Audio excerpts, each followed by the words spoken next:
Question समझ में आया मैंने क्या बोला? यस हम बोल रहे हैं कि अगर दो मैट्रिसेस ए और बी का प्रोडक्ट कम्यूटेटिव है, मतलब if A commutes with B for product, then any natural power of A commutes with B and any natural power of B with commute with A. मतलब A square into B बोलो या B into A square same होगा, AB square B square equal A into A के equal होगा। A B raise to the power n करोगे तो power दोनों पे डिस्ट्रीब्यूट हो जाएगी, AN BN ऐसा। और इसका जनरल फॉर्म, मतलब पहले दो पावर 2 के लिए बोला गया, फिर जनरलाइज करना है रिजल्ट को। तो करके बताइए फटाफट, जल्दी से ट्राई करिए। अच्छा, जिन लोगों ने फिफ्थ क्वेश्चन में, अगर किसी को ट्रबल है कोई जिसको ट्रबल है फिफ्थ क्वेश्चन में? क्योंकि ये तो फिफ्थ क्वेश्चन में क्लियर तो समझ में आ ही रहा कि ये तुम्हारा 2/3 का मैट्रिक्स है और ये भी 2/3 का मैट्रिक्स है। तो ये वाला मैट्रिक्स जो m है, इसके बारे में नहीं पता था, हम इसको m/n एज्यूम करेंगे अगर, तो प्रोडक्ट को डिफाइन होने के लिए सबसे पहले तो n की वैल्यू 2 होनी चाहिए, है ना? तो n = 2 आ गया। अच्छा, n 2 हो गया तो m/3 बनेगा, तो m/3 रिजल्टिंग मैट्रिक्स m/3 बनेगा ना। m/3 = 2/3 है, रिजल्टिंग मैट्रिक्स दिया हुआ 2/3, तो m की वैल्यू भी 2 होनी चाहिए। तो m और n दोनों 2 आ गया, मतलब है कि m मैट्रिक्स 2/2 है। अब हम m मैट्रिक्स को ऐसा एज्यूम कर लेंगे, क्या एज्यूम कर लेंगे? कुछ भी ले लो, जैसे A B C and D, और फिर इसको मल्टीप्लाई कर लेंगे, A B C D multiplied by 2 3 5 7 2 9 and obtain the resulting product matrix। तो फर्स्ट रो फर्स्ट कॉलम तो 2A + 7B होगा, फर्स्ट रो सेकंड कॉलम तो 3A + 2B होगा। ये दो एलिमेंट को कंपेयर करके हमारा क्या आ जाएगा, A और B की वैल्यू आ जाएगी, क्योंकि दो लीनियर इक्वेशन बन जाएंगे। ऐसे सेकंड रो, अच्छा फर्स्ट रो थर्ड कॉलम करेंगे तो 5A + 9B आएगा, second row first column 2A + 7D 2C + 7D, second row second column करेंगे तो 3C + 2D and 5C + 9D। Now I would simply say that because it is given कि ये जो resulting matrix है this is same as क्या, 4 5 x 2 0 y। तो अगर हम इक्वालिटी ऑफ मैट्रिक्स को यूज करो तो this equal to this and this equal to this, इससे हमारा a और b आ जाएगा, है ना। 2A + 7B = 4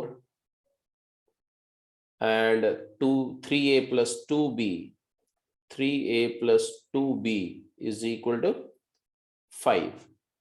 सॉल्व करो, A निकालो B निकालो। इसी तरह से 2C + 3D 2C + triple of D की वैल्यू आ रही है 2 and 3C + 2D 2C + 7D की वैल्यू आ रही है 2 एंड 3C + 2D की वैल्यू आ रही है 0। तो यहां से C और D आ जाएगा, लीनियर इक्वेशन सॉल्व करना है, आ ही जाएगा, डेफिनेटली आ जाएगा। और जब ABCD आ जाएगा तो देखो ये x की वैल्यू आ जाएगी, x = 5A + 7 9B 5A + 9B, और y की वैल्यू है 5C + 9D। तो ये XY आ जाएगा। तो पूरा प्रोसेस क्या है मैंने आपको बता दिया, जिसने नहीं किया हो उसके लिए। एनीवे, फिफ्थ क्वेश्चन में अभी भी अगर कोई डाउट हो, अगर लगता हो कि अभी भी दिक्कत होगी किसी को, तो पूछ सकते हो, नहीं तो हम लोग इस क्वेश्चन पे चले। हो गया सर ये। ठीक है,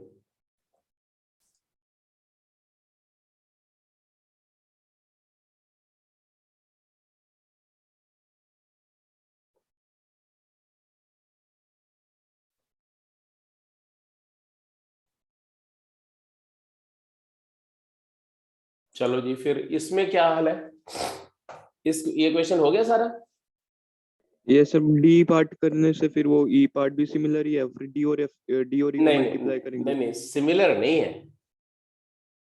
ए पार्ट जैसे आपने ए और बी पार्ट कर लिया तो उससे आप बोलोगे डी और ई हो जाएगा, ये गलत है।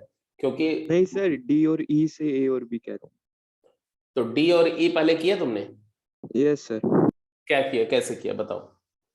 सर डी में तो ए की पावर के इंटू बी को लिख दिया, ए की पावर के -1 इंटू ए बी, और फिर वो ए बी को रीअरेंज करके ए की पावर के -1 इंटू बी ए हो जाएगा। एक सेकंड, मैं तुम्हारी बात को ले, जैसे डी पार्ट कर रहे हो राइट, तो डी पार्ट में तुमने एलएचएस से स्टार्ट किया, ए की पावर के इंटू बी था राइट, इसको क्या लिखा तुमने? ए की पावर के -1 इंटू ए ए की बी, पावर के -1 इंटू ए बी राइट, फिर अब ए बी को बी ए लिख दिया। ए टू द पावर के -1 इंटू बी ए लिख दिया, फिर सर फिर अब इसको ए की पावर के -2 इंटू ए बी, तो ये तो आप बोलोगे सो ऑन सो फोर्थ ऐसे चलते जाएंगे, लास्ट में बी इंटू ए की पावर के आ जाएगा। बट ये तो जनरलाइजेशन हो गया।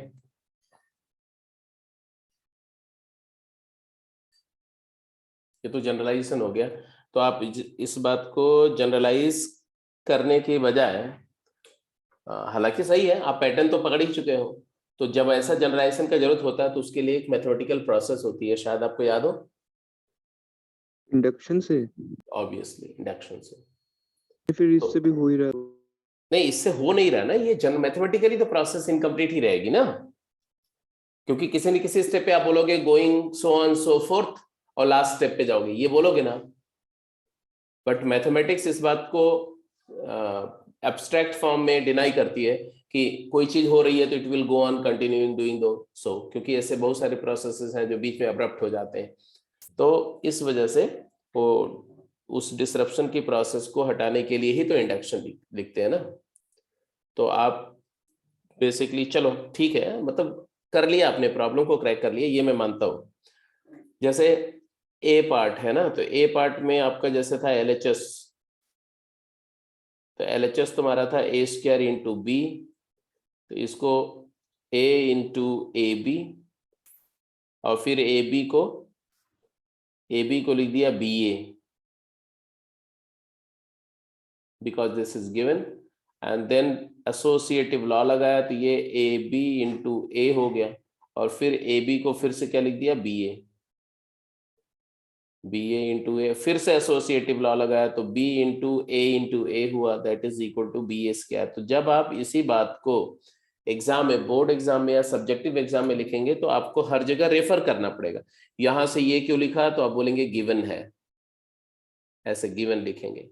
और इसके बाद ये कैसे लिखा, ये, तो ये आप बोलेंगे एसोसिएटिव लॉ,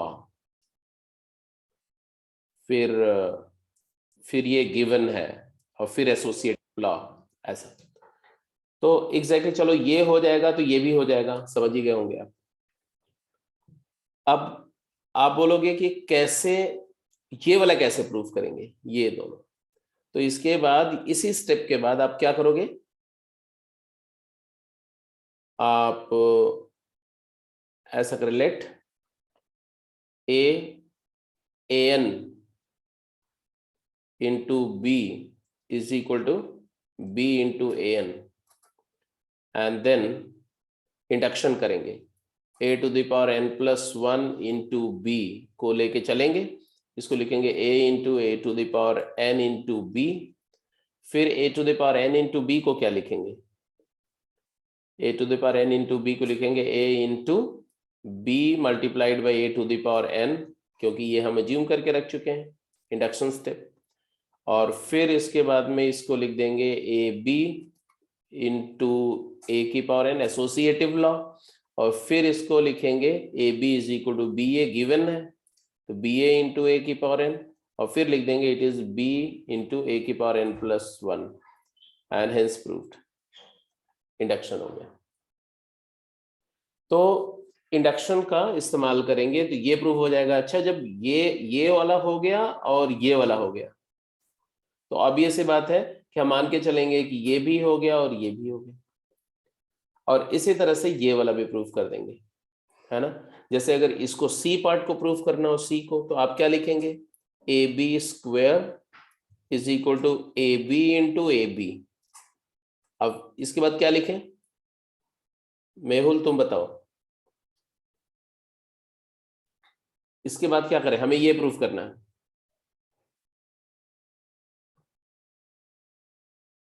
तो पहले देखो करना क्या है। अब ये अगर ये ए और बी, बीच वाला ए बी अगर एक दूसरे से इंटरचेंज हो जाए तो बात खत्म हो जाएगी। तो इसको पहले एसोसिएटिव लॉ लगाएंगे, इसको लिखेंगे A into B A into B, associative law, product associative होता है। फिर बी ए को वापस लिखेंगे ए बी, क्यों, गिवन है, सिंस ए बी और बी ए इक्वल है। और फिर associative law A into B into B into sorry A into B into B, I am very sorry, into B. तो ये हो गया तुम्हारा ए स्क्वायर और ये हो गया B square, that is RHS। और इसको भी इंडक्शन से प्रूफ कर देंगे, ये वाला। तो पहले समझो, पहले आप बेसिक कुछ पावर को करके देखो कि एक्चुअली फंडामेंटली किस सीक्वेंस में कौन कौन सा लॉ एक्ट कर रहा है। और पहले जैसे कि अगर आप 2 पावर के लिए या 3 पावर के लिए अगर आप अकम्प्लिश कर लेते हो तो आप समझ में आ गया कि किस सीक्वेंस में ऑपरेट होना है। उसके बाद फिर आपको इंडक्शन करना पड़ेगा in order to prove the general result. Without induction आपका प्रूफ इनकम्प्लीट माना जाएगा। ठीक है, अब ये जब जैसे आपने ये प्रूफ कर लिया कि अगर ए और बी कम्यूट करते हैं तो ए की कोई भी नेचुरल पावर बी से और बी की कोई भी नेचुरल पावर ए के साथ कम्यूट करेगी, तो अब ये सारी आइडेंटिटी प्रूव हो सकती है। All the identities will get proved. जैसे एक तो इसमें से हम लोग पिछली क्लास में प्रूव कर चुके थे। अगर जैसे मैं आपसे बोलूं कि ये वाला प्रूफ करो, तो कैसे प्रूफ करोगे इसको, हमने इसमें से 2 तो हम प्रूफ कर चुके थे। ये तो पहला first we had done in the last class, और फोर्थ वी हैड डन। इसको प्रूव करना है तो क्या करेंगे आप, a प्लस बी का होल क्यूब है ना। तो अब ये सी बात है कि इसको लिखेंगे a plus B into A plus B का होल स्क्वायर, और फिर आप बोलेंगे कि a प्लस बी इंटू, देखो वैसे तो मैं आपको बता चुका हूं कि अगर ए और बी कम्यूटेटिव होते हैं तो ए प्लस बी कोई भी स्केलर आइडेंटिटी डायरेक्टली वर्क करती है, ये एक इंफॉर्मेशन है। बट अगर आपको सब्जेक्टिवली बोल दिया जाए इसको एस्टैब्लिश करो तो आपको करके दिखाना पड़ेगा ना।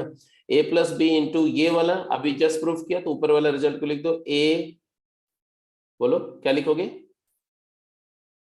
ए square plus A B plus B A plus B square, और फिर जब आप a से मल्टीप्लाई कर देखो तो a क्यूब होगा प्लस a स्क्वायर b होगा प्लस a b a होगा, a b a plus a b square होगा प्लस b a स्क्वायर होगा प्लस b a b होगा and plus b square a होगा प्लस b क्यूब होगा। अब इसमें देखो तो ये ए स्क्वायर बी है, और इसको भी अगर हम चाहें, जैसे ये वाला है, इस वाले को भी ए स्क्वायर भी लिख सकते हैं और इसको भी ए स्क्वायर भी लिख सकते हैं। बोलो हाँ ना। Yes sir. Yes, sir. B A को ए बी कर दे तो ये भी ए स्क्वायर बी हो जाएगा, और कम्यूटेटिव लॉ वाली प्रॉपर्टी पीछे जो प्रूफ किया उससे ये भी A square, Yes, sir. A square B also. तो A square B and A square B and A square B, तो ट्रिपल ए स्क्वायर बी हो जाएगा कि नहीं, 3 यस सर हो जाएगा। एग्जैक्टली इसी तरह से जो ये बचा हुआ है ये वाला A B A B square हो जाएगा। और ये 3AB वाला बी ए को ए बी लिख दो, कम्यूट करा दो बी ए को ए बी लेफ्ट वाले को, तो ये भी ए बी स्क्वायर हो जाएगा आखिरी वाले को बता और दो। ये वाला भी ए बी स्क्वायर हो गया, तो 3ab स्क्वायर हो गया और प्लस बी क्यूब हो गया। तो just to take up these exercises to let you understand that you can prove all the scalar identities to be applicable to be similarly applicable for matrices। ठीक है, आगे चले, ये भी आपने कर ही लिया होगा। Yes sir. ये हमने करके दिखा दिया आपको।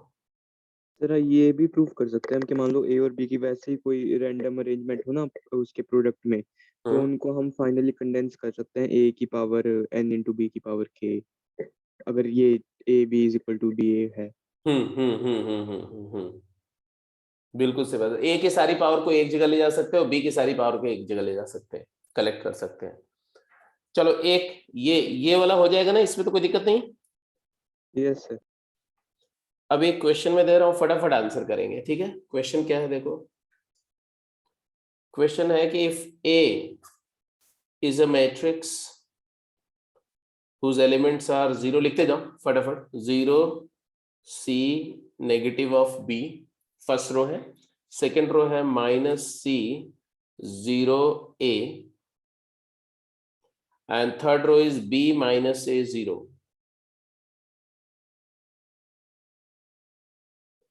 and B is a matrix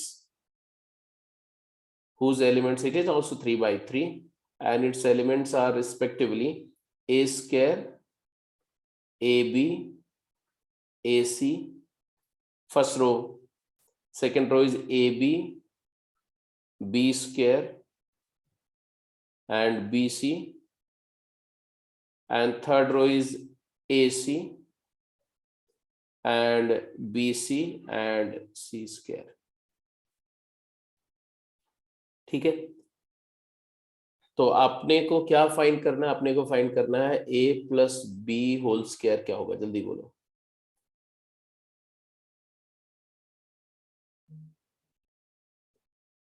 if you wish I can give you the answer options। a जो दिया हुआ है it is equal to a, b दिया हुआ है it is equal to b, c दिया हुआ है it is equal to identity and d दिया हुआ है it is equal to a square plus b square।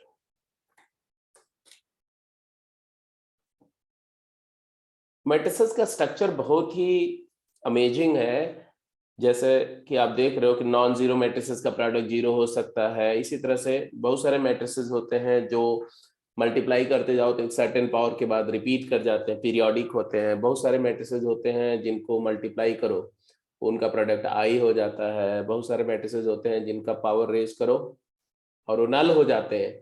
तो वो वाले मैट्रिसेस, ऐसे वाले जितने भी हैं, वो सब बहुत इंटरेस्टिंग है और बहुत ही यूजफुल है as far as problems are concerned, application are concerned।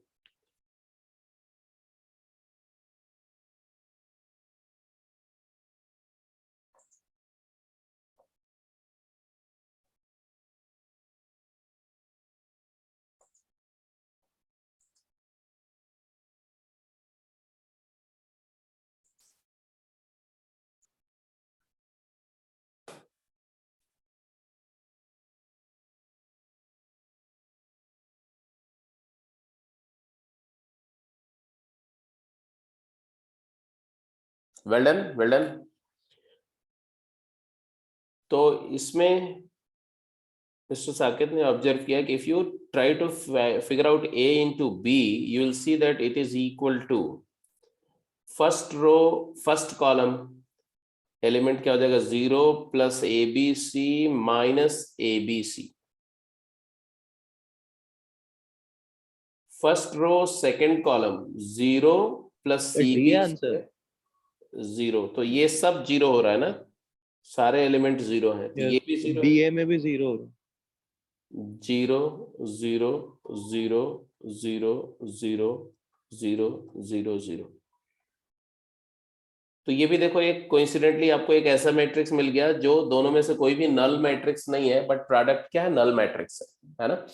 अब ए बी का प्रोडक्ट नल मैट्रिक्स है और आपसे बोला क्या, ए बी स्क्वायर बताओ, तो A plus B whole square, तो you'll see A plus B product A plus B जब आप करोगे तो आपको क्या मिलेगा, A square plus A B plus B A and plus B square. अच्छा, ए बी तो नल आ गया, बी ए भी नल आएगा, यस सर। बी ए भी नल आएगा क्योंकि बी तुम्हारा सिमेट्रिक भी है, देखो बी डायगोनल के अबाउट सिमेट्रिक है ना। और ये जो है अगर आप आगे पढ़ोगे ये स्क्यू सिमेट्रिक है, आज ही की क्लास में करेंगे एनीवे। तो ए बी और बी ए दोनों नल आएगा, तो ये दोनों तो जीरो मैट्रिक्स हो जाएंगे, तो आंसर आ जाएगा A square plus B square. Yes anyway let's go ahead.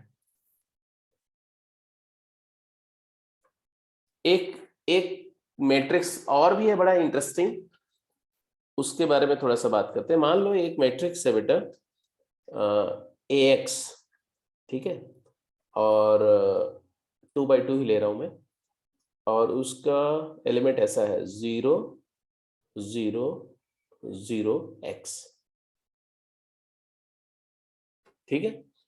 अब आपको प्रूफ करना है क्या, आपको प्रूफ करना है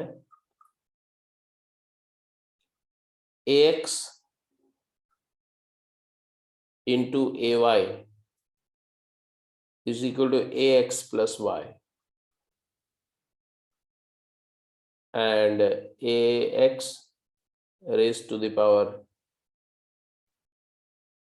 2 is equal to a2x।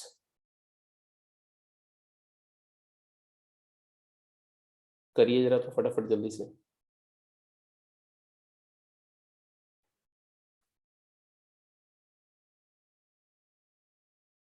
और ऐसे ही प्रूफ करोगे ना तो अपने आप प्रूफ हो जाएगा कि ax की power n will become a n x।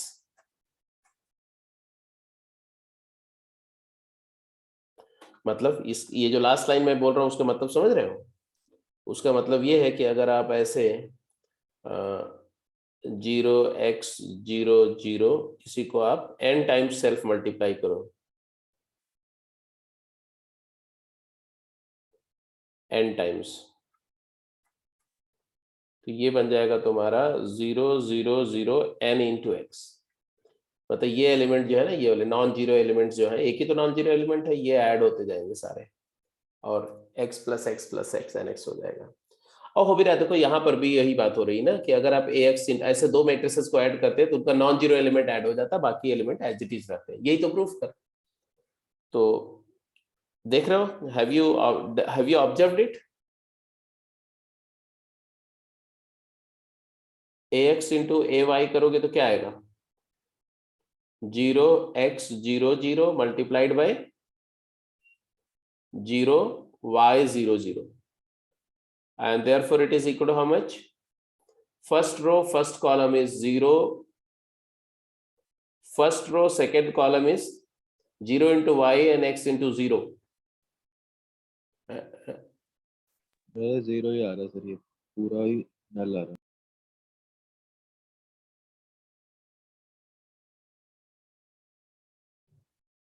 Sir वो x नीचे आएगा शायद, 0 0 0 x। x और 0 कॉलम के अंदर इंटरचेंज हो जाएगा।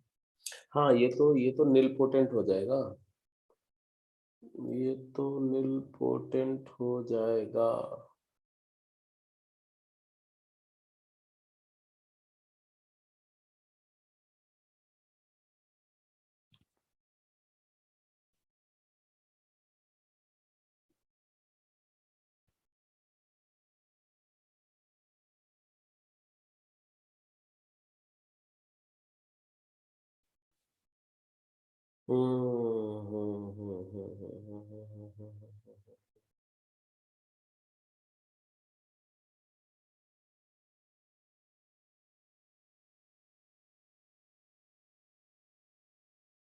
आई गॉट इट, मैंने थोड़ी सी एक मिस्टेक कर दी थी बेटे, ये है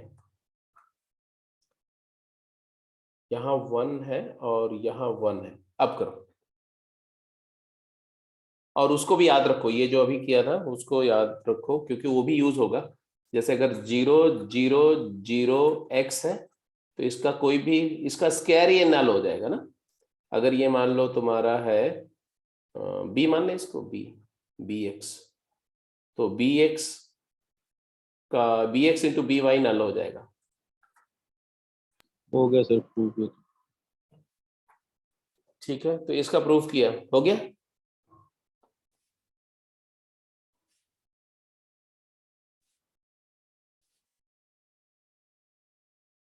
क्योंकि अब आप अगर ax इंटू बी एक्स करोगे, है ना, तो ax इंटू बी एक्स ऐसा, या ax इंटू बी वाई ऐसा आएगा। ax इंटू ए वाई करोगे तो अब वो रिजल्ट मिल जाएगा आपको, क्योंकि ये हो जाएगा तुम्हारा 1x01 multiplied by 1y01, and that is equal to first row first column is 1, first row second column is y plus x plus y, second row first column is 0, second row second column is 1, it is ax plus y। अच्छा, ये तो physically multiply करके हमने find किया। अब इसे में x equal to Y put कर दो, put x equal to Y, तो आपका ये रिजल्ट भी प्रूव हो जाएगा कि ax की power 2 is equal to a2x। ये बहुत इंपॉर्टेंट रिजल्ट है, ये मैट्रिक्स को भूलना नहीं है आप, इस पर बहुत सारी प्रॉब्लम्स बनेंगी, बहुत सारी, वेरी इंपॉर्टेंट।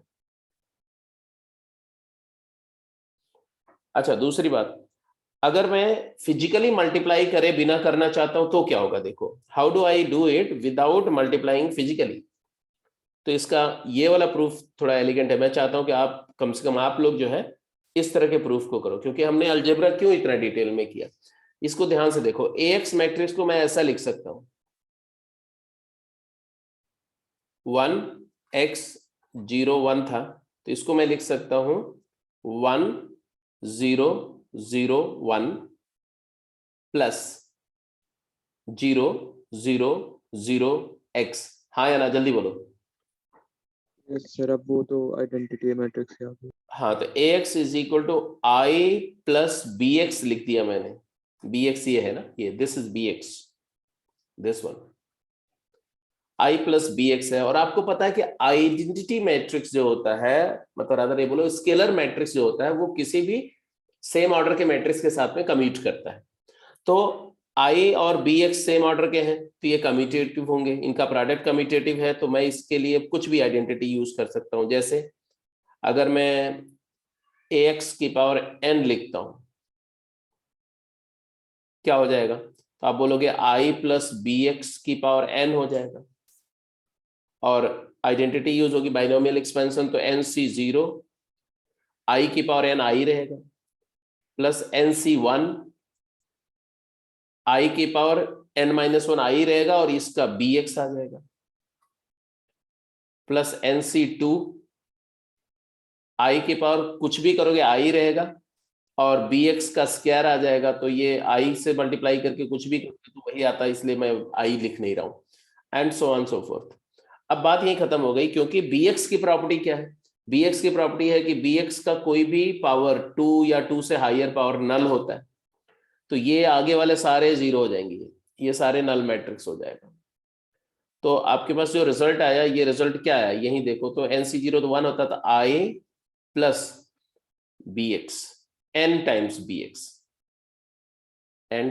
bx मैट्रिक्स, और इसको ऐड करोगे तो ऐसे ही तो आएगा 1001, है ना, एक तो ये आ गया, और n टाइम्स bx क्या आएगा? ये bx है, इसमें n मल्टीप्लाई करोगे तो 0 0 0, यहां पर nx आ जाएगा, और फिर इन दोनों को क्लब करोगे तो रिजल्ट प्रूफ हो जाएगा कि नहीं? इन दोनों को ऐड करोगे तो क्या आ जाएगा? 1 1 1 ही रहेगा। Yes sir, nx। हाँ, तो ये आ जाएगा तुम्हारा 1 nx एंड 0 1। ठीक है, तो ये जो है एक बहुत इंपॉर्टेंट टाइप का मैट्रिक्स है, और इस तरह का काम किया जाता है प्रूफ करने का। अब ये ऐसे हमने जब मल्टीप्लाई किया, देखो तो ये मल्टीप्लिकेशन में हम कहीं पर रिग्रेस मल्टीप्लिकेशन का प्रोसेस नहीं यूज कर रहे हैं, हम सिर्फ अलजेब्राइक रूल यूज कर रहे हैं कि कम्यूट कर रहा है तो अलजेब्रा ये बोलता है, ऐसे एक्सपेंड करेंगे ऐसा आंसर आ जाएगा। तो ये भी एक अच्छा क्वेश्चन। जैसे मान लो चलो इसी डिस्कशन पर जो अभी एक कॉन्सेप्चुअल डिस्कशन हुआ, ये वाला डिस्कशन मैंने बोला आपको कि आप भूलना नहीं प्लीज, ये मैट्रिक्स को मत भूलना, ठीक है। एक क्वेश्चन दे रहा हूं मैं, देखते हैं आप में से कितने लोग कर पाते हैं। कर ही लेंगे, आई होप सभी लोग कर जाएंगे। क्वेश्चन ये है कि if the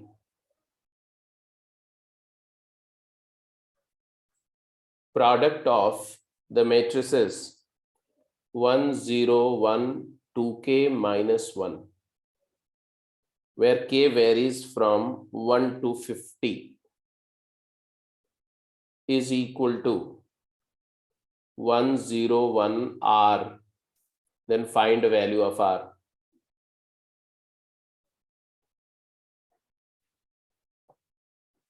तो क्या होगा भाई बताओ?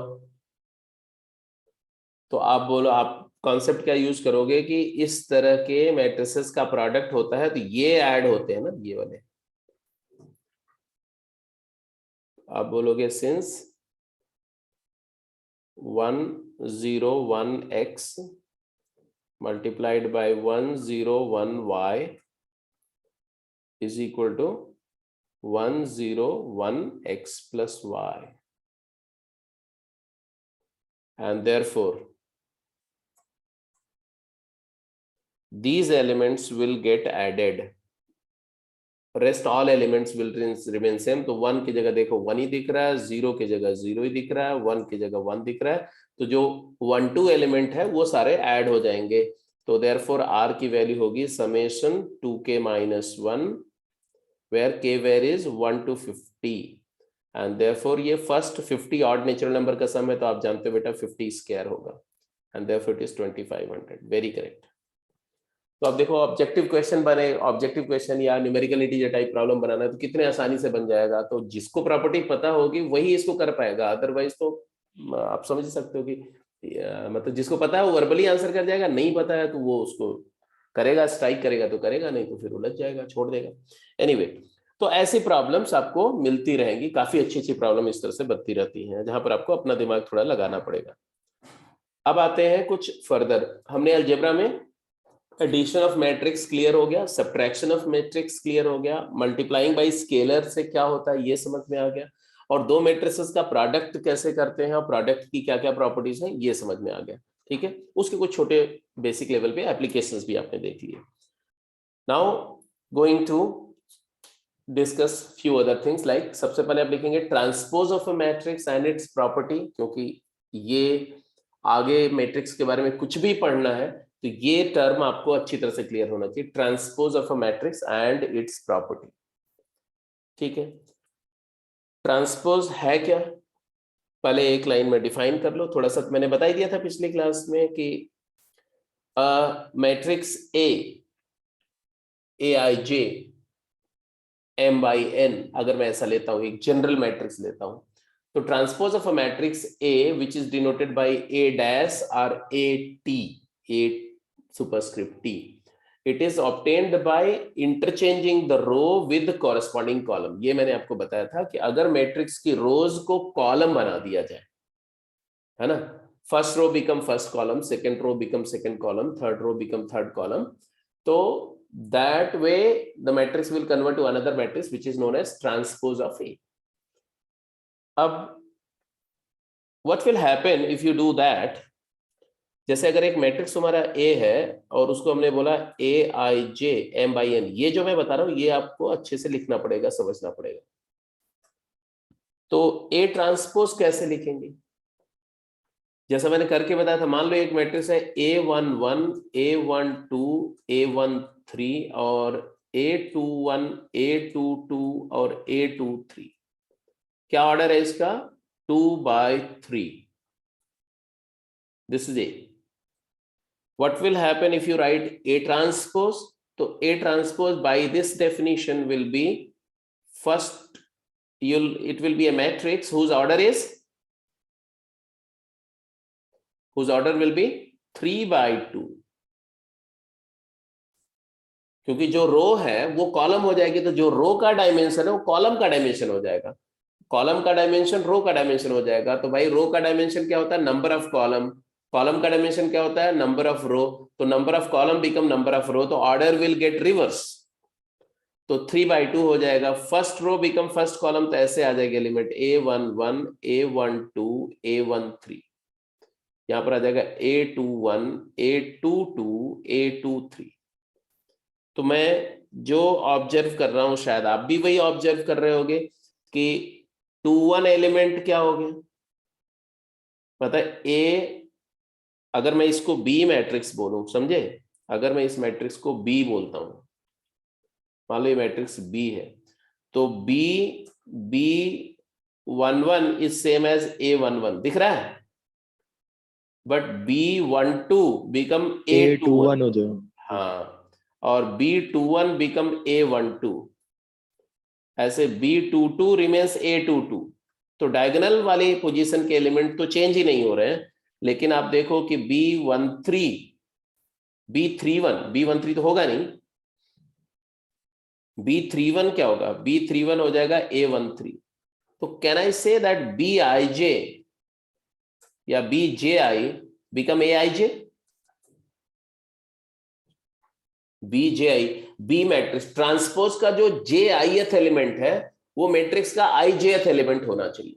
तो यहीं से पता चल जाता है कि कैसे लिखेंगे। तो लिखेंगे this implies A transpose which is also written as A dash is equal to a matrix whose element will be taken as Bji, order will be reversed, m by n की जगह पर n by m लिखेंगे, और फिर यहां लिखेंगे where Bji will be equal to Aij. Please let me know if you have got it correctly. जो मैंने बताया ये बात आपको समझ में आ गई? Yes sir. तो अलजेब्राइक फॉर्म में एक होता है कि आप पूरा का पूरा मैट्रिक्स लिख दो तो लिख ही सकते हैं, लेकिन अलजेब्राइक फॉर्म में अगर आपको ट्रांसपोज लिखना है तो ऐसे लिखेंगे जनरल फॉर्म में। अब ये किसी जनरल ऑर्डर के मैट्रिक्स के लिए लिखा हमने, ठीक है? तो ये तो रहा ट्रांसपोज। क्या क्या खास बात समझ में आ रही है इसमें? डायगोनल एलिमेंट्स, इंपॉर्टेंट बात क्या है? Diagonal elements do not change, diagonal elements remain same. और क्या खास बात नजर आ रही है? Order gets reversed. और क्या खास बात नजर आ रही है? बोलो। Elements get reflected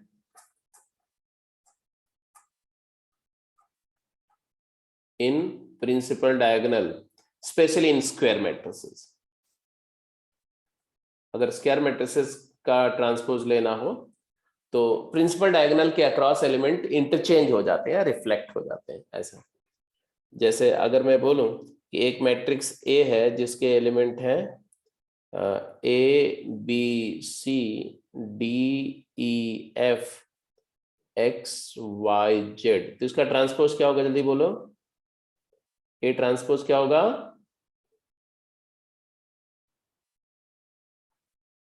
ADX A B C D E F X Y Z। तो आपने देखा कि ये एलिमेंट यहां चला गया और ये एलिमेंट यहां आ गया, दिख रहा है ना? ये एलिमेंट यहां चला गया और ये एलिमेंट इधर आ गया, और ये एलिमेंट यहां चला गया और ये वाला इधर आ गया। डायगोनल की एंट्रीज में कोई चेंज नहीं हुआ, diagonal element will remain same, their position will not change. तो ट्रांसपोज का मतलब समझ में आ गया अब अच्छी तरह से। अब ट्रांसपोज की प्रॉपर्टीज भी फटाफट लिख दो। इसको नोट कर लिया? मैं हटा दूं इसको? Yes Yes, sir. sir. तो जैसे ABCDEF है तो हो गया तुम्हारा ABCDEF, ये 2/3 था तो ये 3/2 हो गया। प्रॉपर्टीज में फटाफट लिखते हैं। पहली property that A transpose whole transpose is A। अगर एक बार ट्रांसपोज किया फिर से ट्रांसपोज करके वापस A आ जाएगा।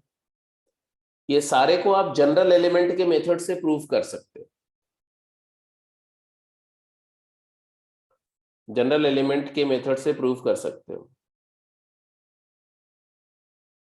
जैसे ए ट्रांसपोज, एक ऑर्डर m बाई n ले लो तो ए ट्रांसपोज का क्या हो जाएगा n बाई m, और फिर से ट्रांसपोज होगा तो ऑर्डर m बाई n आ जाएगा, मतलब order is same, that of A आ गया। अब एलिमेंट तो ए ट्रांसपोज हो जाएगा bji है, bji, और उसका ऑर्डर हो गया n बाई m, फिर उसका ट्रांसपोज लिया तो आ जाएगा तुम्हारा cij। समझ रहे हो कैसे करेंगे, कैसे जस्टिफाई करेंगे इसको? तो ऐसे बोलेंगे Yes. कि मान लो ए तुम्हारा है aij order m by n, तो ए ट्रांसपोज को क्या लिखोगे? It is equal to bji और ऑर्डर n बाई m, और यहां ये भी लिख देंगे कि bji is equal to aij। अब ए ट्रांसपोज का फिर से ट्रांसपोज करोगे तो ऑर्डर फिर से चेंज होगा, तो ऑर्डर हो जाएगा वापस m बाई n, और bji की जगह लिखेंगे cij, सच दैट cij क्या होगा? cij इज इक्वल टू, बोलो, bji, और bji क्या था? यहां से bji इज aij, तो cij इक्वल टू aij, तो फिर से इसको लिख देंगे कि इट इज aij और m बाई n। अब देखो हो गया प्रूफ कि नहीं? ऑर्डर भी सेम है, जो एक ऑर्डर है वही इसका ऑर्डर है, और एलिमेंट भी सेम है, तो इट इज इक्वल टू ए, खत्म। तो ये प्रूफ हुआ। ये नहीं कि प्रूफ करते समय हम 2/3 या 3/2 को कोई पर्टिकुलर मैट्रिक्स लेके प्रूफ करेंगे, आप बिल्कुल एलिमेंट के तरीके से जस्टिफाई कर सकते हो। मैं हर एक का प्रूफ नहीं बता रहा हूं, आप पे छोड़ रहा हूं, क्योंकि मैंने ट्रांसपोज लिखना बता दिया, प्रोडक्ट लिखना बता दिया, तो आप अपने आप वर्कआउट कर लेंगे वो सारे केसेस को, ये आपके लिए एक्सरसाइज भी हो जाएगी। ऐसे दूसरी प्रॉपर्टी, मतलब डबल ट्रांसपोज करेंगे तो वापस वही आ जाएगा, फिर तीसरी बार ट्रांसपोज कर देंगे तो ए ट्रांसपोज बन जाएगा, तो ऑड टाइम्स ट्रांसपोज अप्लाई करेंगे तो ट्रांसपोज आ जाएगा, इवन टाइम्स ट्रांसपोज करेंगे तो वापस वही मैट्रिक्स आ जाएगा। अगला, k इंटू ए का ट्रांसपोज, किसी मैट्रिक्स में स्केलर k मल्टीप्लाई करके ट्रांसपोज करो या उसका ट्रांसपोज लेके k मल्टीप्लाई करो, एक ही बात है। I hope it is easily interpretable, तो इसमें कोई बड़ी बात नहीं है। तीसरा, अगर किसी दो मैट्रिसेस को ऐड करके ट्रांसपोज लो या ट्रांसपोज लेके ऐड करो, एक ही बात है, और सब्ट्रैक्ट करके ट्रांसपोज करो या ट्रांसपोज लेके सब्ट्रैक्ट करो, मतलब एडिशन और सब्ट्रैक्शन पर ट्रांसपोज डिस्ट्रीब्यूट हो जाता है, डिस्ट्रीब्यूटिव लॉ। अब ये क्वेश्चंस करते समय ये सब बातें अप्लाई होंगी। Trace of A equal to trace of A transpose, इसको तो अब मुझे बताने की जरूरत नहीं है, आप अच्छी तरह समझ गए होंगे कि बिकॉज डायगोनल एलिमेंट में कोई चेंज ही नहीं आता है ना, तो ट्रेस होता है summation of diagonal Yes. Element, तो trace will not change. But remember, ये trace A equal to trace A transpose जो बोला जा रहा है उसका मतलब है कि एक स्क्वायर मैट्रिक्स है, तो उसको कहीं नॉन स्क्वायर के बारे में मत सोचने लगना, क्योंकि trace is not defined for non square matrix. Determinant of A equal to determinant A transpose, जो डिटर्मिनेंट ए मैट्रिक्स का होगा वही ए ट्रांसपोज का होगा, provided A is a square matrix. Reason being कि मैट्रिसेस का प्रोडक्ट कैसे होता है, मैट्रिसेस का प्रोडक्ट जो होता है, प्रोडक्ट की बात छोड़ो, हाँ, रीजन ये है कि मैट्रिसेस का जब डिटर्मिनेंट निकालते हैं स्क्वायर मैट्रिसेस का, तो आप उसको चाहे रो से एक्सपांड करो या कॉलम से, सेम आता है, यही तो डिटर्मिनेंट की खास प्रॉपर्टी है। तो ट्रांसपोज करने पे रो की जगह कॉलम आ जाता है, तो उससे कोई फर्क नहीं पड़ेगा, सेम वैल्यू डिटर्मिनेंट की आएगी। तो ये हम लोग वहां प्रूव भी करेंगे जब डिटर्मिनेंट करेंगे, तो नेक्स्ट क्लास में, है ना। And lastly, A B transpose is B transpose A transpose, this is the most important property, कि जब आप ट्रांसपोज करते हो प्रोडक्ट का तो ट्रांसपोज डिस्ट्रीब्यूट होता है बट रिवर्सल हो जाता है। रिवर्सल का मतलब ए बी कम्यूट कर जाएंगे, बी ट्रांसपोज ए ट्रांसपोज हो जाएगा। तो ए बी सी का ट्रांसपोज करोगे तो क्या आ जाएगा? It is C transpose B transpose A transpose. ठीक है, तो इसका प्रूफ आपके लिए होमवर्क है, ये सारी प्रॉपर्टीज का प्रूफ, एक तो मैंने एक दो तो सीधे ही है straight forward, proof is homework, element method से आप प्रूफ कर लेना। ठीक है, तो ट्रांसपोज की बात थोड़ी सी वर्कआउट हो गई।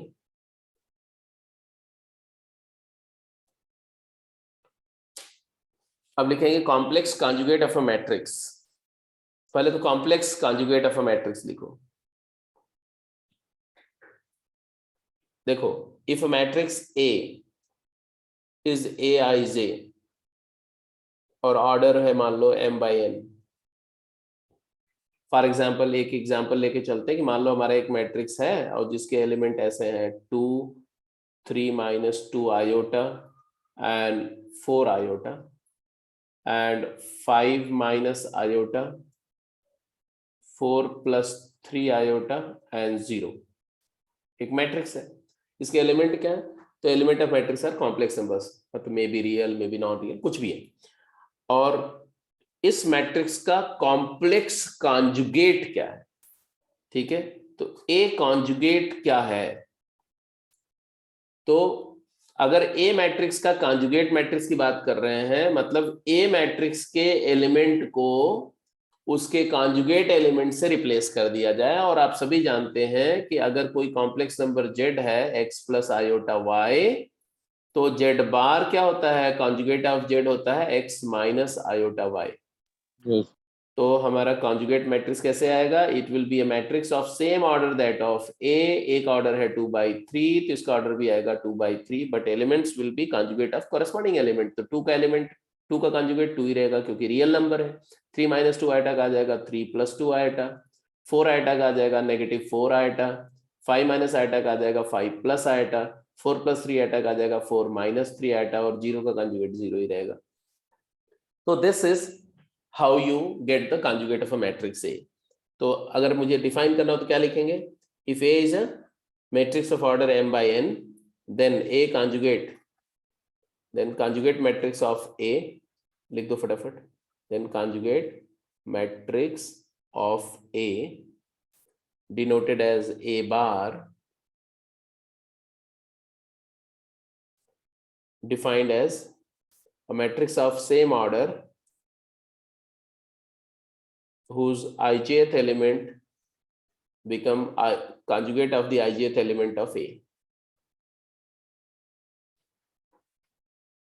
That's it, simple। इससे इसके अलावा कुछ नहीं, वन लाइनर बात है, कॉम्प्लेक्स कॉन्जुगेट। अगर मैं आपसे बोलूं कि ये तो आपने कॉन्जुगेट लिया ना, कॉन्जुगेट लिया, अब मैंने बोला इसका ट्रांसपोज कर दो। क्या बोला मैंने? ट्रांसपोज करो। टेकिंग ट्रांसपोज क्या होगा?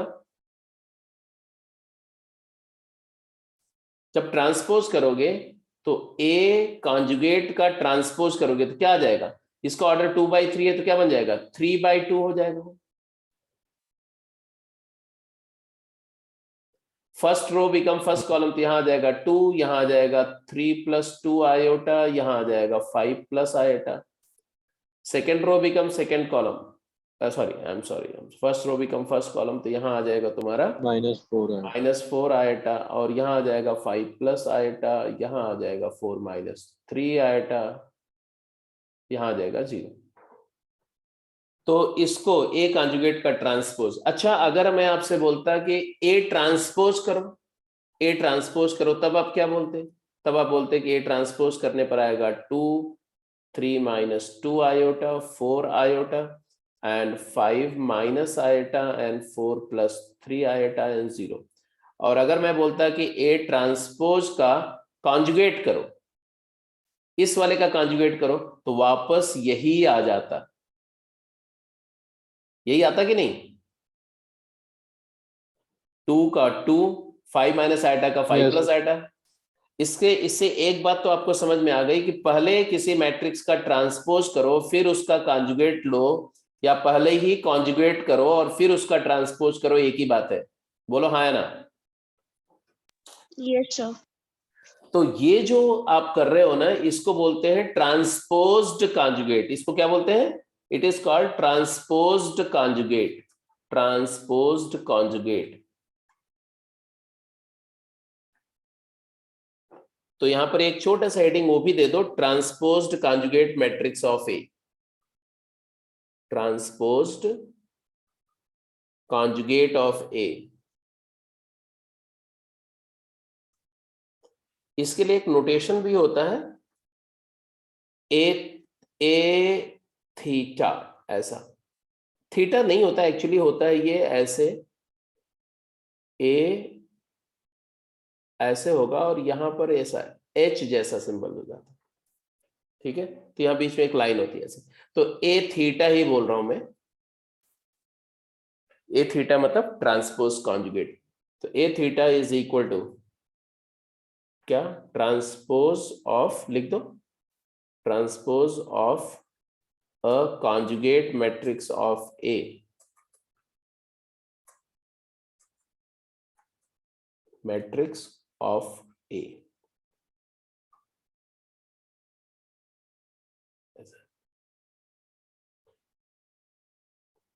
And therefore it is equal to A conjugate का transpose, which is also equal to A transpose का conjugate। तो ये दो चीजें मैंने बताई। What is complex conjugate? Just replace every element of the matrix by its conjugate element. It is called conjugate matrix, and if you transpose it after making conjugate, it is called transposed conjugate. Note कर लिया, मैं हटा दूं? Yes, sir.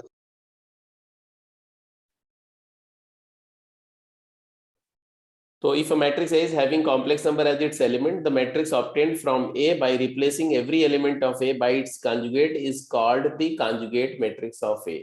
It is denoted by A bar. A bar is equal to Aij bar. तो element को उसके conjugate से replace कर रहे हैं, ऑर्डर कोई चेंज नहीं होगा। ट्रांसपोज कॉन्जुगेट मैंने क्या बताया, the transpose conjugate of a matrix A is denoted by A theta, where A theta is A conjugate का transpose या A transpose का conjugate। तो ये मैंने सिर्फ इसलिए डिफाइन किया क्योंकि हम 4 स्पेशल टाइप के मैट्रिसेस के बारे में बात करने जा रहे हैं जो इसके साथ में थोड़ा कनेक्ट करेंगे। तो आप सबसे पहले लिखेंगे सिमेट्रिक। अब जैसे यहां देखो ए थीटा में क्या है, ए थीटा लिखना होगा तो कैसे लिखेंगे, हाँ एलिमेंट मेथड से कैसे लिखेंगे ये भी पता होना चाहिए। ए थीटा का एलिमेंट मेथड क्या होगा बोलो, ये होगा, ट्रांसपोज हो रहा है इसलिए ऑर्डर तो चेंज होगा, n बाई m हो जाएगा। और यहां पर हम लिखेंगे बी जे आई, जहां जहां ट्रांसपोज होगा ना तो आई जे का जे आई हो जाएगा। वेयर बी जे आई क्या है, तो बी जे आई जो है वो ए आई जे नहीं है, ए आई जे का कॉन्जुगेट। तो जे आई एथ आई जे एथ होता है, ये ट्रांसपोज की वजह से होता है, और कॉन्जुगेट की वजह से बाहर हो जाएगा, ठीक है। तो अगर मैं एक मैट्रिक्स लिखूं ए और जिसका एलिमेंट लिखूं 1 and 3 plus 2 iota, और यहां लिखूं 2 minus 5 iota, और यहां लिखूं 0, तो इसका ए थीटा क्या होगा, तो ट्रांसपोज करने पर डायगोनल एलिमेंट चेंज नहीं होता है, और कॉन्जुगेट करने पर भी रियल नंबर है तो चेंज नहीं होगी, तो डायगोनल एलिमेंट 1 और 0 एज इट इज आएंगे। 1 2 एलिमेंट के जगह 2 1 का कॉन्जुगेट आ जाएगा, तो इस प्लेस पर इसकी जगह पर इसका कॉन्जुगेट आएगा, तो इसका कॉन्जुगेट मतलब व्हाट, 2 plus 5 आयोटा आ जाएगा, और 2 1 की जगह पर 1 2 का कॉन्जुगेट आएगा तो 3 minus 2 आयोटा आएगा। डायरेक्ट लिख दिया मैंने ये थीटा,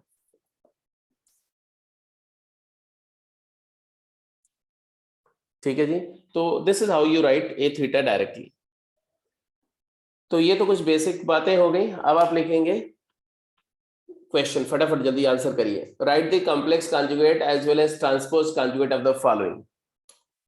इसका कॉन्जुगेट मैट्रिक्स लिखना है, तो हो गया सीधे सीधे हो गया 2 plus iota 4 3 minus iota 1 minus 2 iota minus 5 iota 2 minus 3 iota, और ए थीटा लिखना, ये तो आ गया तुम्हारा क्या है ए कॉन्जुगेट, और ए थीटा लिखना है तो क्या हो जाएगा, बस इसी का ट्रांसपोज हो जाएगा 2 plus iota 4 3 minus iota 1 minus 2 iota -5 iota 2 -3 iota, ये थीटा हो गया।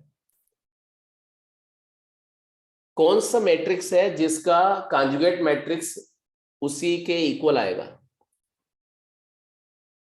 किन मैट्रिसेस के कॉन्जुगेट मैट्रिक्स उसके इक्वल आएंगे?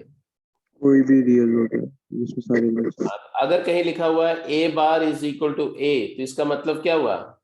इसका मतलब हुआ ए इज रियल मैट्रिक्स, ए के सारे एलिमेंट रियल हैं।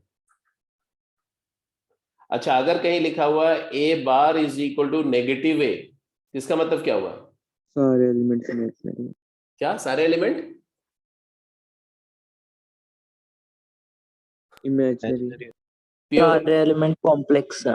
नहीं नहीं नहीं नहीं, कॉम्प्लेक्स नहीं, कॉम्प्लेक्स नहीं। Purely imaginary, purely real part zero है। This implies all elements are purely imaginary। क्योंकि अगर -a करना है मतलब हर एलिमेंट अपना नेगेटिव हो गया, तो कौन सी कॉम्प्लेक्स नंबर होती है जिसका कॉन्जुगेट उसका नेगेटिव होता है? तो ये clearly all elements are purely imaginary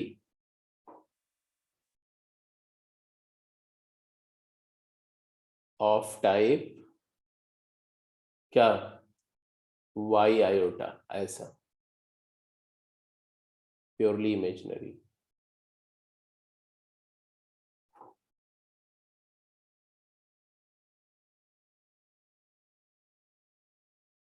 जैसे ये है, ये इसका कॉन्जुगेट मैट्रिक्स क्या आएगा?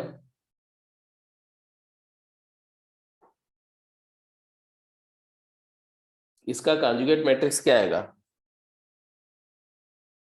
बिकॉज ijth एलिमेंट jith का कॉन्जुगेट है। ट्रांसपोज ही आ जाएगा इसका तो कंजूगेट। हाँ, तो C कॉन्जुगेट करेंगे तो आ जाएगा C transpose. This is very interesting. अच्छा, C कॉन्जुगेट अगर C ट्रांसपोज है तो C थीटा क्या आएगा? सी आ जाएगा। सी C थीटा आ जाएगा C कॉन्जुगेट का ट्रांसपोज, और C कॉन्जुगेट खुद ही C ट्रांसपोज है। C ट्रांसपोज का ट्रांसपोज तो वापस C आ जाएगा। तो ये एक ऐसा मैट्रिक्स है जिसका ट्रांसपोज कॉन्जुगेट करेंगे और वापस यही मैट्रिक्स बन जाएगा। गुड गुड गुड, ठीक है, आप you are just on the line, बात समझ रहे हैं। चलिए आंसर करिए। क्वेश्चन दिया, solve the following equation for A B and alpha, A B and alpha and beta and X and Y. दिया हुआ एक्स और वाई एंगल है lying between closed pi to 2 pi and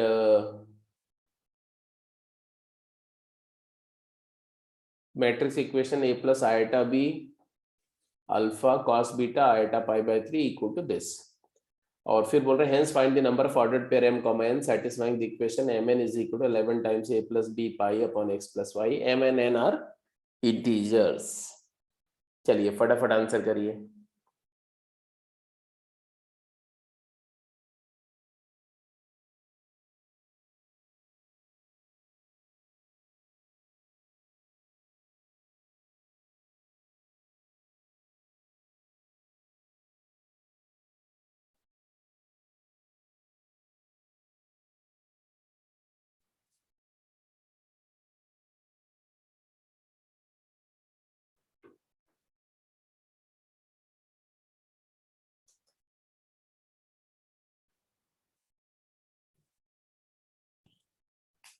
ठीक है, तो आपको मैं 3 मिनट टाइम दे रहा हूँ इसको करने के लिए, फटाफट करिए।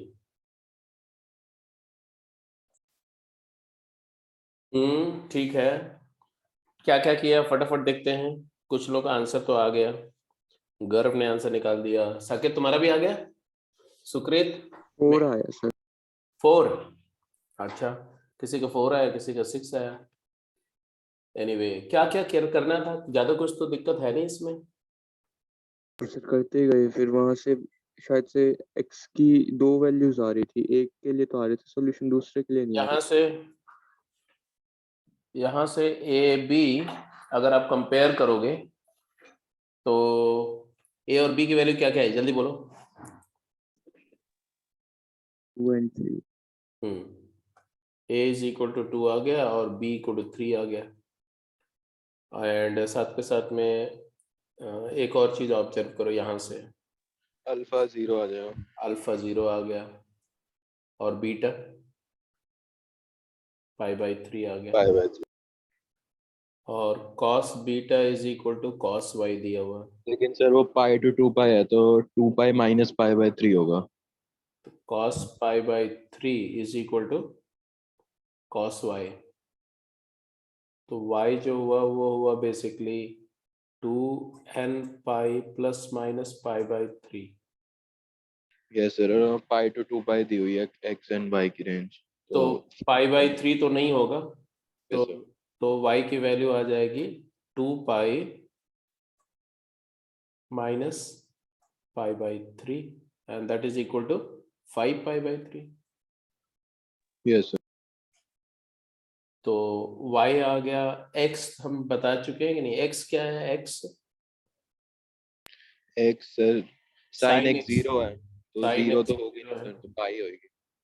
तो x की वैल्यू आ जाएगी पाई या 2 एंड पाई। 2 पर Yes. अब बात आती है कि m इंटू एन इसके इक्वल है, तो m इंटू एन क्या आएगा तुम्हारा, तो आएगा 11 multiplied by a plus b, क्या आ जाएगा, तो a और b हम डिसाइड किए हैं, तो a plus B is 5 into pi divided by X plus Y क्या आएगा, तो बिकॉज x की दो वैल्यू है, y है हमारा 5 π/3, तो अगर x को पाई लेते हैं तो pi plus 5 π/3 and this would give you 55 upon 165/8 दे रहा सर ये। कितना 1 प्लस 5/3 हो जाएगा ना, इसे 165/8 देगा। ये तो इंटीजर नहीं आएगा, यस सर, मैंने पता नहीं साइन में 2 पाई लिया ही नहीं, मैंने सिर्फ इतना करके 0 कर दिया उसको। ठीक है, तो ये इंटीजर नहीं है, नॉट इंटीजर। तो दूसरी पॉसिबिलिटी है 2 पाई, अगर मैं 2 पाई लेता हूं तो ये पाई की जगह 2 पाई प्लस 5 π/3 होगा, in that case it is equal to, और वैल्यूज आएंगे सर। तो this will be equal to कितना आ जाएगा 15, यस सर। 15 आ जाएगा, उस केस में 15 आ जाएगा, और 15 के कॉरेस्पॉन्डिंग तुम्हारा आंसर आएगा m इंटू एन, अगर 15 है तो ऑब्वियसली 15 इज 3 इंटू 5, तो इसके m और n उसके डिवाइजर हैं, तो नंबर ऑफ डिवाइजर्स कितने हो जाएंगे, नंबर ऑफ डिवाइजर्स कितने हो जाएंगे 4, तो नंबर ऑफ इंटीजर सॉल्यूशंस कितने हो जाएंगे, नंबर ऑफ ऑर्डर्ड पेयर्स कितने हो जाएंगे,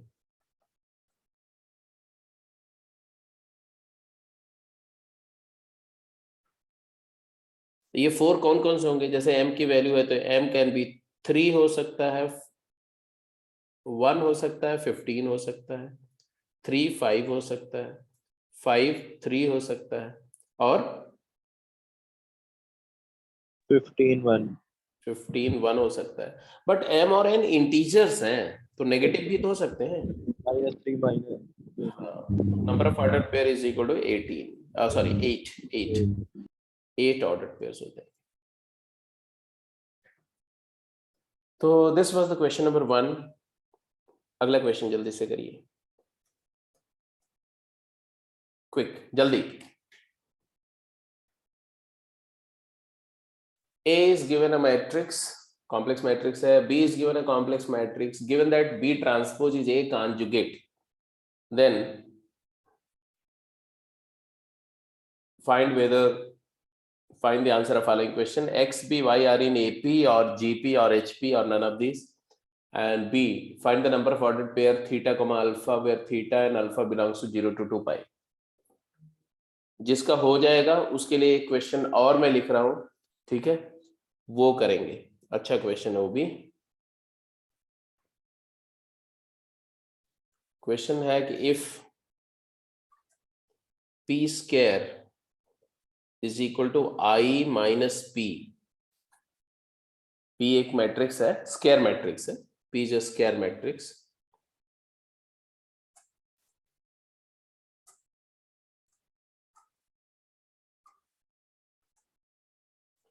देन I जो है आइडेंटिटी मैट्रिक्स हो तो अंडरस्टूड है, and p raised to the power n is equal to 5i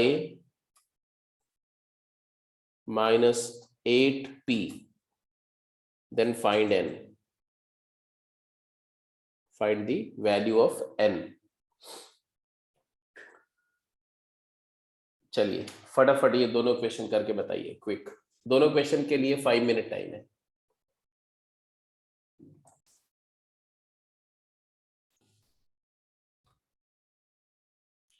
second question सबका हो गया? स्टार वाला नहीं हुआ। स्टार वाला नहीं स्टार- हुआ। यस सर, वो नहीं होगा। ये वाला हो गया? Yes sir. क्योंकि ए कॉन्जुगेट अगर करोगे तो ए कॉन्जुगेट तुम्हारा आ गया होगा cos theta minus iota sine theta and minus iota B and 1 N X plus iota Y. और जब आपने इसको बी ट्रांसपोज से कंपेयर किया होगा तो cos थीटा की वैल्यू हाफ, साइन थीटा की वैल्यू √3/2 और साथ के साथ माइनस आयोटा बी की वैल्यू किसके इक्वल होगी? इसके, है ना? तो b की वैल्यू क्या आ जाएगी? v की वैल्यू 1/4 और x प्लस आयोटा वाई तो वही रहेगा सेम। x की वैल्यू क्या आ गई? 1/2 और y की वैल्यू क्या आ गई? 1/6। यहाँ तक तो बात समझ में आ रही है। और cos alpha plus iota sine alpha की वैल्यू 1, तो cos अल्फा 1 और साइन अल्फा 0। क्लियर है?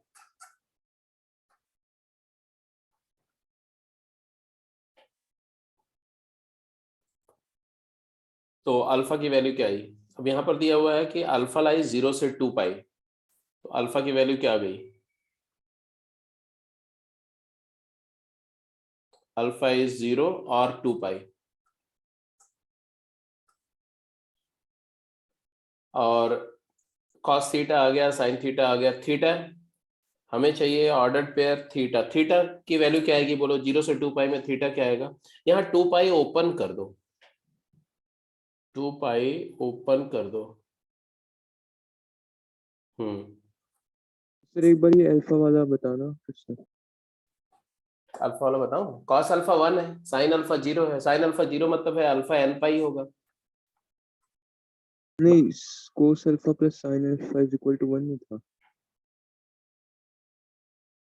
हाँ, cos alpha plus sine alpha equal to 1 हुआ ना?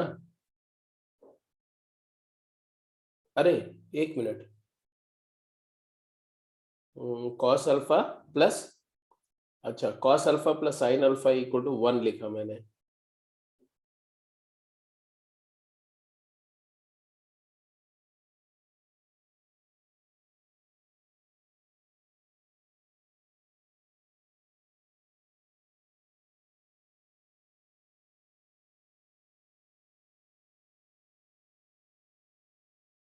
सर सही नहीं लिखा। हम्म तो बी ट्रांसपोज करेंगे तो बी ट्रांसपोज करेंगे तो यही आएगा ना, ये वाला एलिमेंट यहाँ आ जाएगा यहाँ पर, वो तो ठीक है। और उसको हम इससे कंपेयर करेंगे तो 1 तो आएगा, बात सही है, इसमें कोई दिक्कत नहीं। लेकिन cos अल्फा 1 और साइन अल्फा 0 क्यों लिखेंगे? उसका मतलब ये थोड़ी होगा। अगर हम cos alpha plus sine alpha की वैल्यू 1 लिख रहे हैं सर वही मैंने π/2 भी लिखा हुआ है। तो उस केस में cos alpha plus sine alpha 1 को सॉल्व करने के लिए आपको क्या लिखना पड़ेगा? इसका सॉल्यूशन क्या है इसका? cos square alpha plus sine square alpha plus sine 2 alpha 0 आएगा ना?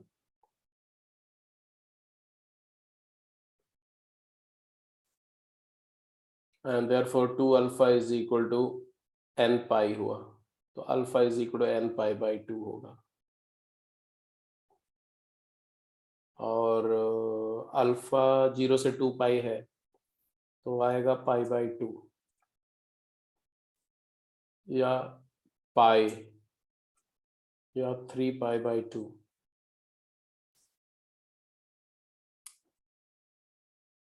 इसमें एक बार काउंट चेक करो, अल्फा π/2 तो सेटिस्फाई कर रहा है, अल्फा 3 पाई बाई 2 नहीं करेगा, पाई नहीं करेगा और 3π/2 भी नहीं। जीरो 0 भी, जीरो भी करेगा, से भी करेगा।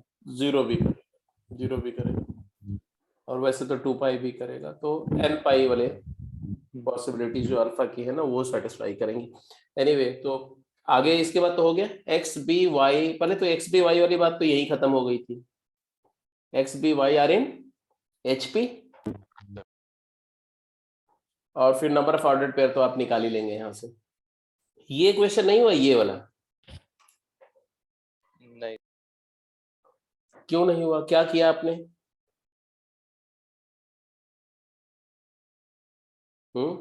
यहां पर क्या किया आपने? पी पी की पावर एन की बात करें ना, देखो ध्यान से, पी क्यूब क्या होगा, पी क्यूब होगा तुम्हारा p into p square, right, that is equal to p into p square is I minus p, so it is equal to p minus p square and p square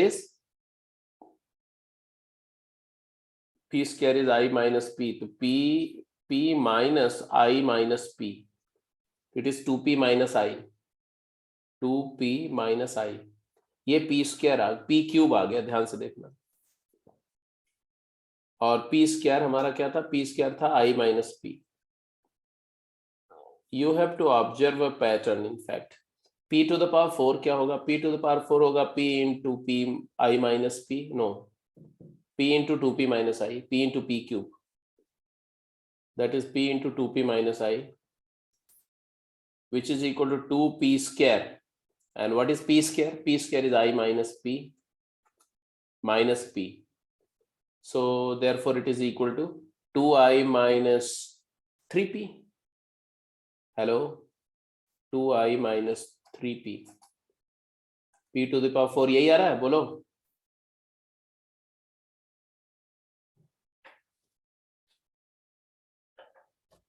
बोलो भाई। Yes sir. तो क्या observe हो रहा है यहां, देखो p square किया तो i माइनस p आया, p क्यूब किया तो 2p माइनस i आया, p4 किया तो 2i माइनस 3p आया, अगर मैं p5 करूंगा तो क्या आ जाएगा,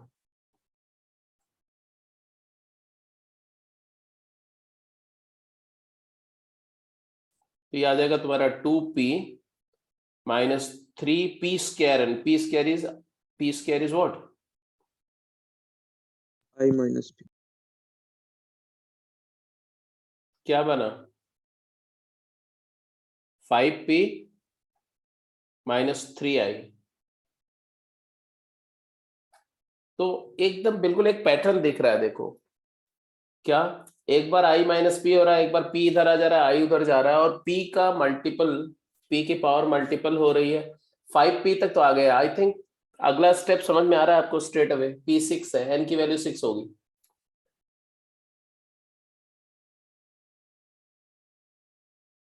यहां i था, i के बाद अगले वाले में माइनस i हुआ, फिर यहाँ 2i हुआ, फिर यहाँ माइनस 3i हुआ, अगर मैं p की पावर 6 करता हूं तो आएगा तुम्हारा p into p5, that is 5p minus 3i, it is equal to 5 times p square is i minus p minus 3p, तो ये तुम्हारा आ गया 5i जो कि हमें चाहिए था, और माइनस 8p, तो n इक्वल टू 6।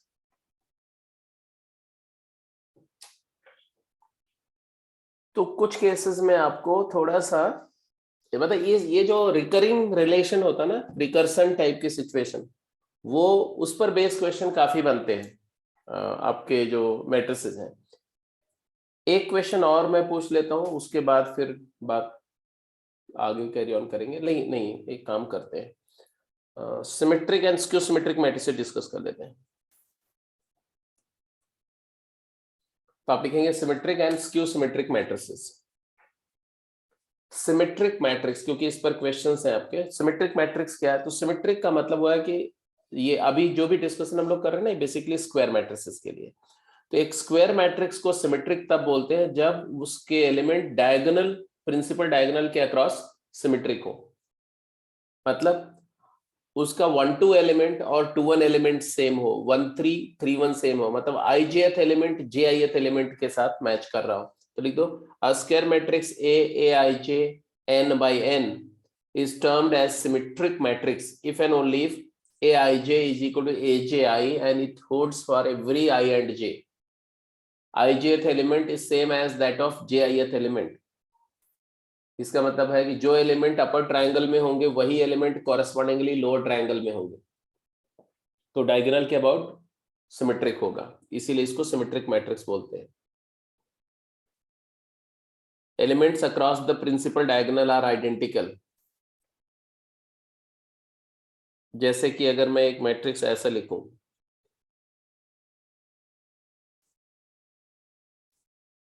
एक मैट्रिक्स आपने पढ़ा भी होगा, ये वाला matrix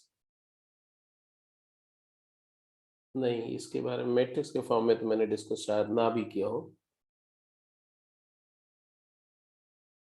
A B C F G H H G F एक सिमेट्रिक मैट्रिक्स है 3x3 का, क्योंकि 2-1 element is same as 1-2 element, 3-1 is 1-3, 3-2 is 2-3, और डायगोनल एंट्रीज कुछ भी हो उससे कोई फर्क नहीं पड़ता। तो ये एक सिमेट्रिक मैट्रिक्स है। Properties of symmetric matrices. पहली property, transpose of a symmetric matrix is equal to itself. अगर किसी सिमेट्रिक मैट्रिक्स का ट्रांसपोज किया जाए तो वापस वही मैट्रिक्स बन जाएगा। दूसरी property, summation of two symmetric matrices is always symmetric. Even difference, sum and difference of symmetric matrices is symmetric. तीसरी प्रॉपर्टी, ये तीनों प्रॉपर्टीज को हम लोग प्रूव भी कर सकते हैं। एक और प्रॉपर्टी लिख दे, फिर एक साथ ही जस्टिफाई कर देते सारे को। अगर कोई स्क्वायर मैट्रिक्स ए है तो ए स्क्वायर मैट्रिक्स में अगर आप ए ट्रांसपोज ऐड कर दें, मतलब किसी मैट्रिक्स में उसके ट्रांसपोज को ऐड कर दिया जाए, तो जो रिजल्टिंग मैट्रिक्स बनता है वो हमेशा सिमेट्रिक होता है। तो given A is a square matrix then A plus A transpose is always symmetric. और कोई मैट्रिक्स अगर सिमेट्रिक है तो उसमें कोई भी स्केलर मल्टीप्लाई करेंगे तो भी सिमेट्रिक आएगा। तो आप ये भी बोल सकते हैं कि ए इज सिमेट्रिक देन के times A is also symmetric. अब जैसे इनमें से किसी भी प्रॉपर्टी को अगर मुझे जस्टिफाई करना हो, पहली वाली प्रॉपर्टी है तो ए मैट्रिक्स तुम्हारा है A I J, order n by n, तो ए ट्रांसपोज क्या होगा? ए ट्रांसपोज होगा B J I order n by n, क्योंकि m by n रिवर्स करने पे स्क्वायर है, कोई फर्क नहीं पड़ेगा। वेयर बी जे आई क्या है? तो B J i is equal to A I j, तो ये खुद आ जाएगा तुम्हारा A I j n by n and therefore it is A. तो A transpose equal to A prove किया मैंने, पहली प्रॉपर्टी हो गई। दो मैट्रिसेस सिमेट्रिक हैं, उनका सम एंड डिफरेंस सिमेट्रिक होगा। इसको प्रूव करने के लिए हमने बोला let A transpose is equal to A and B transpose is equal to B and C एक मैट्रिक्स ले लिया which is A plus B. तो आप देखोगे क्या सी ट्रांसपोज क्या होगा? सी सिमेट्रिक है या स्क्यू सिमेट्रिक है, ये जानने के लिए मुझे किसी मैट्रिक्स का सिमेट्री टेस्ट करने के लिए उसका ट्रांसपोज निकाल के उससे कंपेयर करते। तो सी ट्रांसपोज हो जाएगा ए प्लस बी का ट्रांसपोज, और बिकॉज आप जानते हो कि ट्रांसपोज जो है एडिशन पर डिस्ट्रीब्यूट होता है, तो इसको अगर हम डिस्ट्रीब्यूट कर दें तो आ जाएगा A transpose plus B transpose. और ए ट्रांसपोज क्या है? A transpose is A, B transpose is B, it is equal to A plus B which is equal to C. तो सी ट्रांसपोज हमने क्या जस्टिफाई कर दिया? सी ट्रांसपोज सी है, therefore सी symmetric है। अगर यहाँ प्लस की जगह बेटा माइनस होता तो यहाँ पर माइनस आ जाता, तो यहाँ पर माइनस आता तो भी सी ही आ जाता। अगर सी को ए माइनस बी लेके चलते तो भी प्रूव हो जाता ये। तो दो सिमेट्रिक मैट्रिसेस का समेशन भी सिमेट्रिक होगा, उनका डिफरेंस भी सिमेट्रिक होगा। इतना ही नहीं, अगर सी को मैं के टाइम्स ए ले लूं तो सी ट्रांसपोज क्या होगा? के इंटू ए का होल ट्रांसपोज। प्रॉपर्टी बोलती है कि स्केलर मल्टीप्लाई करते तो स्केलर बाहर आ जाता है, के times A transpose, but A transpose A है क्योंकि ए सिमेट्रिक है, कि ए दैट इज सी। तो किसी सिमेट्रिक मैट्रिक्स का स्केलर मल्टीपल भी सिमेट्रिक होगा। मतलब अगर ए सिमेट्रिक है, तो ए और बी सिमेट्रिक है तो आप कुछ भी x times A plus y times B is also symmetric. Last property, मतलब दिस इज डन, ये तीनों प्रॉपर्टी जस्टिफाई हो गई। ये भी हो गया, ये भी हो गया, ये भी हो गया। अब इसकी बात कर ले, ये लास्ट वाली प्रॉपर्टी। तो ये भी सिंपल है, अगर मैं सी को लेता हूं ए प्लस ए ट्रांसपोज, तो सी ट्रांसपोज क्या होगा? A plus A transpose total का ट्रांसपोज। ट्रांसपोज को एडिशन में डिस्ट्रीब्यूट करो, तो डिस्ट्रीब्यूट करोगे तो आ जाएगा तुम्हारा A transpose plus A transpose का whole transpose. A transpose plus A आ गया, बिकॉज समेशन कम्यूट करता है इसलिए ए प्लस ए ट्रांसपोज लिख सकते हैं, दैट इज सी। तो ये भी सिमेट्रिक है। तो एक मैट्रिक्स और उसके ट्रांसपोज का समेशन से जो मैट्रिक्स बनेगा वो हमेशा एक सिमेट्रिक मैट्रिक्स ही क्रिएट होगा। ठीक है, तो सिमेट्रिक मैट्रिसेस समझ में आ गए? यस अगर ए और बी दो मैट्रिसेस हैं, सिमेट्रिक है, तो उनका प्रोडक्ट सिमेट्रिक तभी होगा जब वो कम्यूटेटिव हो। ठीक है, क्यों?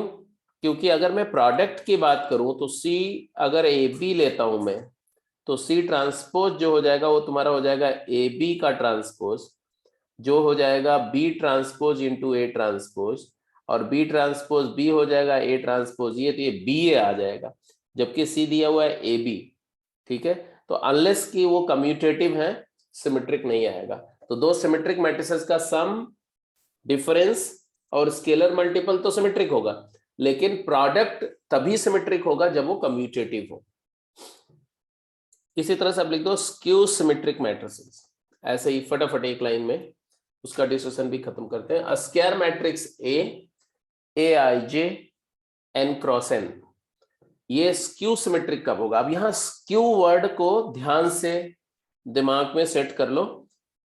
पूरे मैट्रिक्स अलजेब्रा में जहां कहीं भी स्क्यू वर्ड आएगा, स्क्यू, उसका मतलब है कि उसमें नेगेटिव आ रहा है, नेगेटिव। स्क्यू मतलब negative, negation.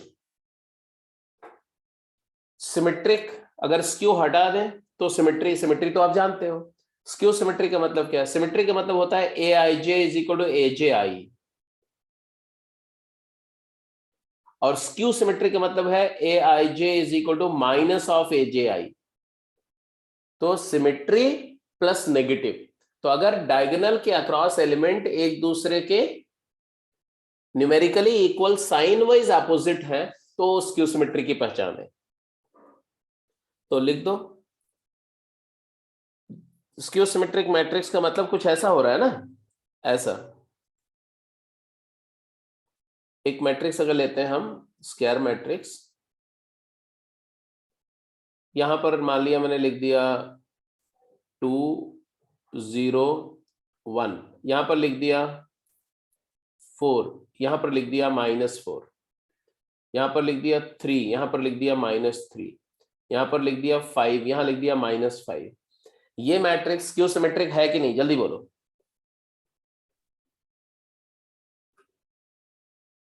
Whether it is skew symmetric or not? Yes sir.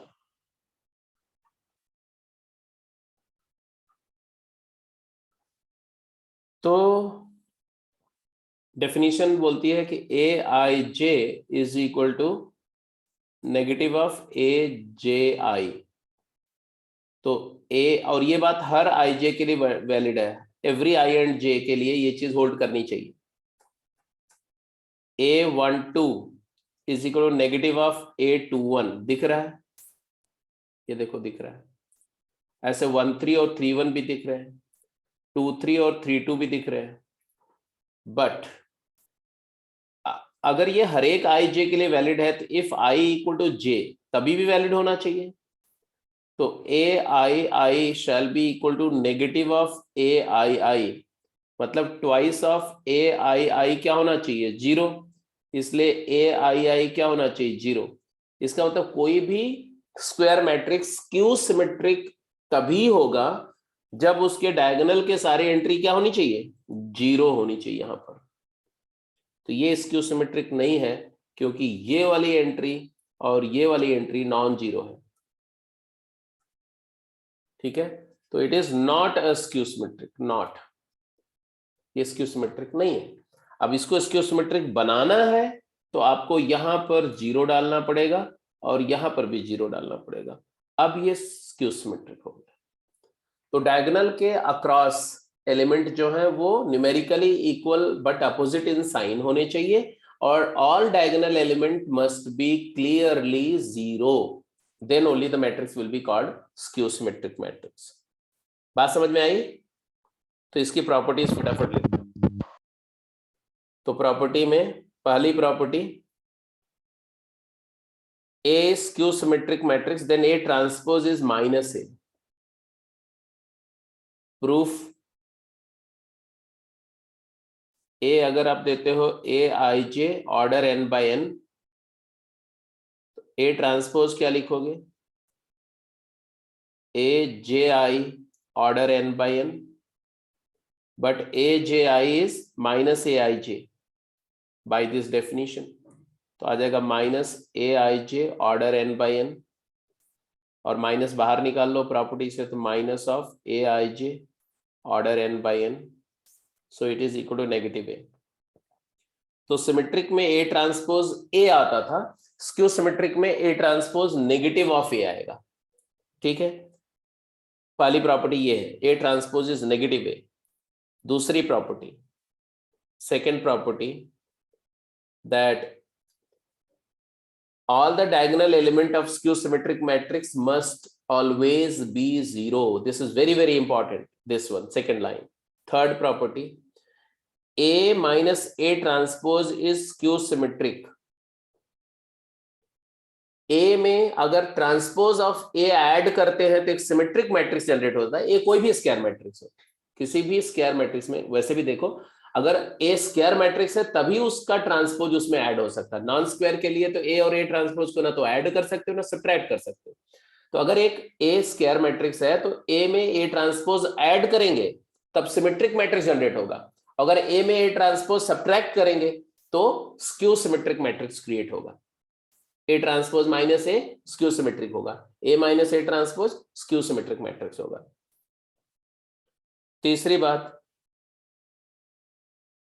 पिछली बात याद है ना, A plus A transpose symmetric है और A minus A transpose skew symmetric है। इन दोनों को ध्यान से देखो, इन दोनों को ध्यान से देखो तो यहां से एक बात समझ में आती है क्या, कि किसी भी मैट्रिक्स को हम लिख सकते हैं ऐसा, किसी भी मैट्रिक्स को हम दो मैट्रिसेस के समेशन में ब्रेक कर सकते हैं सच दैट ये वाला सिमेट्रिक हो और ये वाला स्क्यू सिमेट्रिक हो। किसी भी square matrix, B is any square matrix. कैसे, इस बात को कैसे मैं जस्टिफाई करूंगा, that every square matrix can be written as summation of a symmetric and a skew symmetric matrix and this breakup is unique. एक यूनिक तरीके से ऐसा लिखा जा सकता है।